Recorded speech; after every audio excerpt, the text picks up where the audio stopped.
RTE कायद्याअंतर्गत सरकारने 1 किलोमीटरच्या अंतरावरच शाळेमध्ये प्रवेश जाचा जो नियम काढलेला होता त्याला हायकोर्टामध्ये याचिका दाखल करण्यात आलेली होती आणि त्याला हायकोर्टाकडून स्थगिती देण्यात।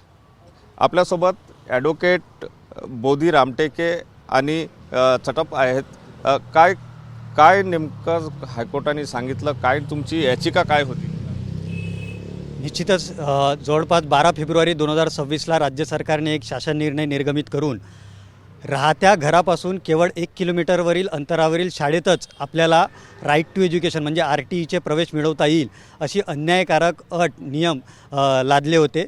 आम्ही या संदर्भामध्ये माननीय उच्च न्यायालयामध्ये दाद मागितली, कारण राज्यामध्ये अनेक गाव, तांडे, वाड्या, वस्त्या अशा आहेत की ज्याच्या 1 किलोमीटर अंतरावर शाळा देखील नाही।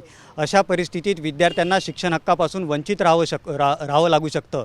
या अनुषंगाने आम्ही माननीय उच्च न्यायालयात मांडणी केली होती।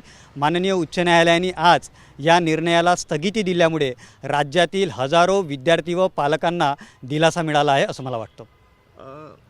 तुम्ही हायकोर्टामध्ये याचिका केलेली होती, हायकोर्टाने स्थगितीसुद्धा दिलेली आहे। उद्याला याच्यावर सुनवाई आहे, काय होणार? आज आम्हाला हायकोर्टाने स्थगिती दिली आणि उद्या RTEचा जर आपण ऑनलाईन अर्ज पूर्ण प्रक्रिया आहे, ऑनलाईन अर्जाच्या प्रक्रियेची शेवटची तारीख ही 10 मार्च आहे। ही बाब जेव्हा आम्ही न्यायालयाच्या निदर्शनास आणून दिली तेव्हा ही तारीख आणखी वाढवावी का आणि दरम्यानच्या काळात काय प्रक्रिया राबवावी या अनुषंगाने आणखी खुलासे होणे गरजेचे असल्यामुळे राज्य सरकारच्या वकिलांनी सांगितलं की आम्हाला काही इन्स्ट्रक्शन्स घ्यावे लागतील, त्यामुळे उद्या पुन्हा याबाबत सुनावणी ठेवली आहे। आपलं काय म्हणणं होतं आणि कोर्टाने नेमकं काय निरीक्षण नोंदवलं? ओके, नक्कीच आम्ही ज्या याचिकाकर्त्यांच्या माध्यमातून या ठिकाणी युक्तिवाद केला ते याचिकाकर्ते शंकर आत्राम हे चंद्रपूर जिल्ह्यातल्या अत्यंत दुर्गम भागातील ते आहेत।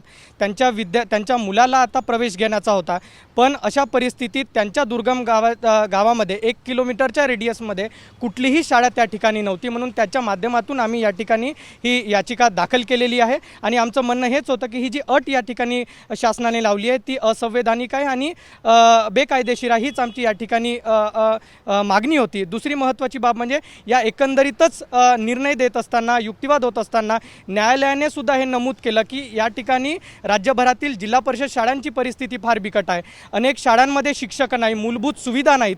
अशा परिस्थितीमध्ये जेव्हा विद्यार्थ्यांना हा दुसरा हक्क या ठिकाणी देण्यात आला की तुम्ही 25% आरक्षण जे तुम्हाला दिलं आहे त्याच्या माध्यमातून तुम्ही विविध शाळांमध्ये शिकू शकता, तर मग एकीकडे जिल्हा परिषद शाळेत सक्षम तुम्ही करत नाही आणि दुसऱ्या बाजूला अशा पद्धतीने जो दिलेला हक्क आहे तो कुठेतरी हिरावून घेत असाल तर हे संविधानाला अनुसरू नये असं सुद्धा या ठिकाणी उच्च न्यायालयाने नमूद केलेलं आपल्याला दिसेल। उद्याला आता यावर सुनवाई होणार आहे, काय नेमकं पुढे येण्याची शक्यता? नक्कीच, म्हणजे आम्ही याबाबत सकारात्मक आहोत। जो एकंदरीतच युक्तिवाद झाला त्याच्या माध्यमातून आम्हाला असंच दिसतं आहे की माननीय उच्च न्यायालय हे विद्यार्थ्यांच्या, पालकांच्या आणि एकंदरीतच न्यायाच्या बाजूने या ठिकाणी उभे असताना आपल्याला दिसतात। म्हणून आम्हाला उद्या अशी आशा आहे की जी काही डेडलाईन उद्या आपल्याला आहे 10 मार्चची, तर ती वाढवून विद्यार्थ्यांना अर्ज भरण्यासाठी अजून मुदत देण्यात येईल अशी आम्हाला आशा आहे आणि तसं होईल अशी आम्हाला अपेक्षा आहे। नक्कीच यांनी जी याचिका केलेली होती त्या याचिकेवर सुनवाई करत असताना हायकोर्टाने सरकारच्या नियमाला जे आहे ती स्थगिती दिलेली आहे, त्यामुळे हे लाखो विद्यार्थ्यांचा यामध्ये फायदा होऊ शकतो असं यांचं म्हणणं आहे। मात्र उद्या पुन्हा या संदर्भामध्ये हायकोर्टासमोर सुनवाई होणार आहे, त्यामध्ये नेमकं काय होते त्याकडे सुद्धा आता सगळ्या महाराष्ट्राचं लक्ष लागलं आहे।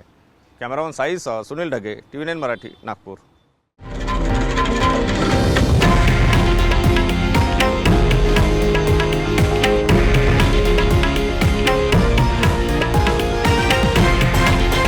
हे आहे देशातील नंबर 1 न्यूज नेटवर्क आणि आपण पाहत आहात TV9 मराठी, एकमेव।